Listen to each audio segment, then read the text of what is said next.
Hasil sidang putusan Pansus Hak Angket DPRD Pati soal nasib Bupati Sudewo akan segera diumumkan hari ini Jumat 31 Oktober.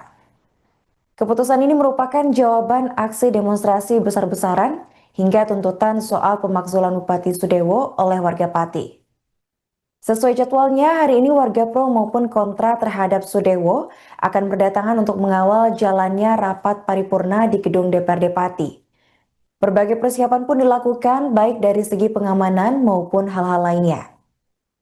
Adapun diketahui situasi gedung DPRD Pati saat ini sudah dikelilingi oleh pagar berupa kawat berduri. Pemberian kawat berduri ini disebut sebagai bagian dari standar operasional prosedur atau SOP dalam pengamanan objek vital. Download Tribun X sekarang, menghadirkan lokal menjadi Indonesia.